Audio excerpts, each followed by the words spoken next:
Ya, pemirsa, kembali Anda menyaksikan program Juru Bicara. Malam hari ini kita membahas mengenai menuju pelayanan publik 5.0. Masih bersama dengan Dirjen IKP Kementerian Kominfo Republik Indonesia, Bapak Usman Kansong. Pak Dirjen tadi sudah menyampaikan banyak sekali ribuan begitu Pak ya aplikasi yang ada di Indonesia ini untuk mempermudah memberikan pelayanan kepada masyarakat. Namun pemerintah juga telah melakukan penyederhanaan agar aplikasi ini lebih mudah lagi masyarakat untuk mendapatkan pelayanan di Indonesia tersebut. Lalu Pak Dirjen, dari berbagai hal atau strategi yang dilakukan oleh pemerintah tadi, apalagi nih Pak yang akan dilakukan oleh Kementerian Kominfo untuk menuju pelayanan publik 5.0 ini Pak Dirjen?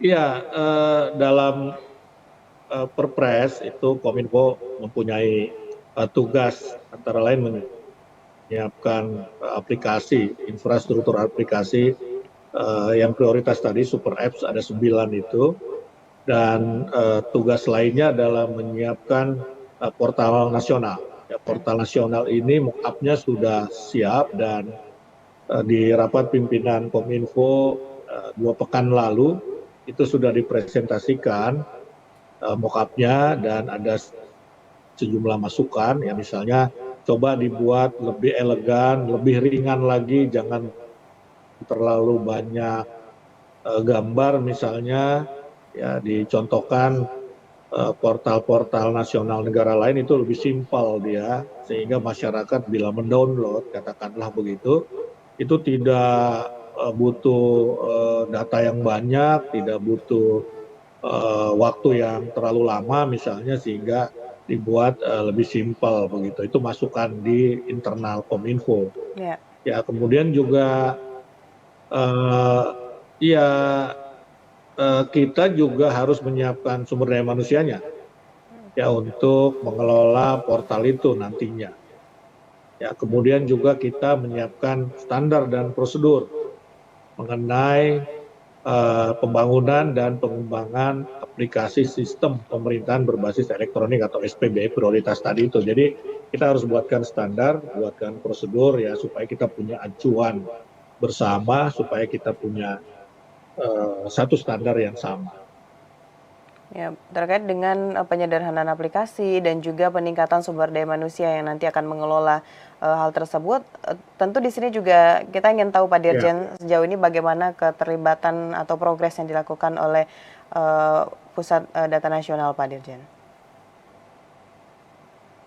Ya, jadi tugas Kominfo lainnya dalam konteks sistem pemerintahan berbasis elektronik ini adalah menyiapkan PDN, Pusat Data Nasional. Ada 3 lokasi ya.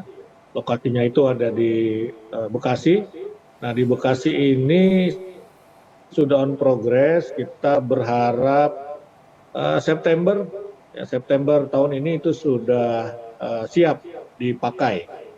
Ya, progresnya sekarang ini mungkin sekitar 30-an%. Ya, jadi kita ngebut kemarin di Rapim, Pak Menteri memerintahkan bahkan kalau bisa jangan September tapi Agustus begitu.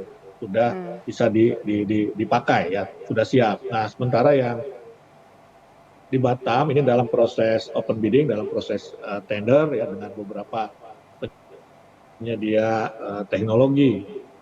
Kalau di IKN tentu ini akan disiapkan berbarengan dengan infrastruktur lainnya.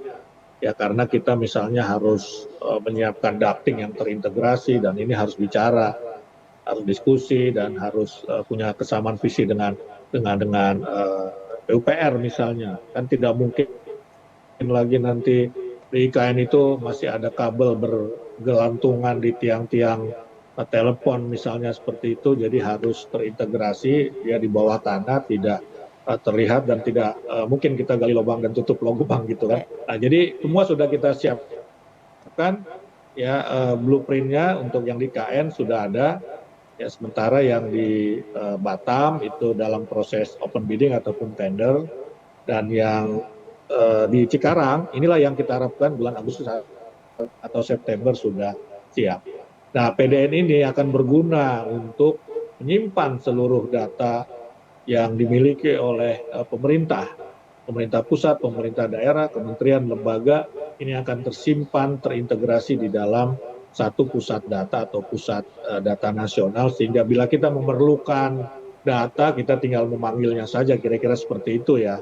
Misalkan nanti kita menggunakan AI, datanya sudah tersedia. Katakanlah kita mau menggunakan ChatGPT ya untuk menyusun satu konsep, ya datanya sudah tersedia. Si ChatGPT ini tinggal ambil aja di big datanya. Big datanya itu ada di mana? Di PDN tadi misalnya seperti itu begitu. Baik, berarti yang harus digarisbawahi dari semua ini adalah percepatan gitu Pak ya, atau gerak cepat pemerintah menuju pelayanan publik 5.0 di Indonesia. Nah, Iya, terakhir Pak Dirjen, kita ingin dengarkan juga bagaimana nih mengenai pembahasan kita pada iya. malam hari ini Pak Dirjen. Iya, iya. Kesimpulannya Pak Dirjen. Jadi begini ya. Ya, jadi ini terakhir ya Hmm. diskusi kita hari ini ya.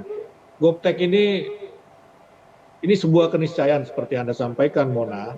Ya, jadi kita tidak bisa hindari. Ya, kita malah harus mempercepatnya karena dia memberikan dampak yang sangat positif pada penyelenggaraan tata kelola negara yang bisa lebih efektif, lebih transparan, lebih cepat.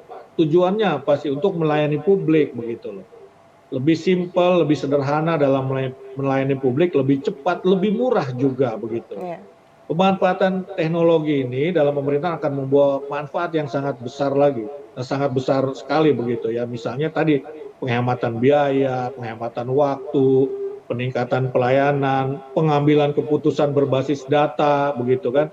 Nah, semua ini akan berdampak pada pertumbuhan ekonomi yang berkelanjutan. Toh apa yang dilakukan oleh pemerintah ini ujungnya adalah Hmm. kesejahteraan dalam hal ekonomi nomor satu tentu, terus kemudian keadilan dalam bentuk-bentuk yang lain. Baik, kembali lagi percepatan semua yang dilakukan pemerintah seperti yang Bapak sampaikan tadi ujungnya adalah untuk meningkatkan perekonomian dan kesejahteraan masyarakat di Indonesia. Pak Dirjen, terima kasih banyak sudah berdiskusi dalam program Juru Bicara pada malam hari ini membahas mengenai menuju pelayanan publik 5.0. Selamat melanjutkan aktivitas Pak Dirjen, selamat malam. Selamat malam. Baik pemirsa, itulah dialog kita dalam program Juru Bicara bersama dengan Dirjen IKP Kementerian Kominfo Republik Indonesia. Terima kasih atas partisipasi Anda, selamat malam dan sampai jumpa.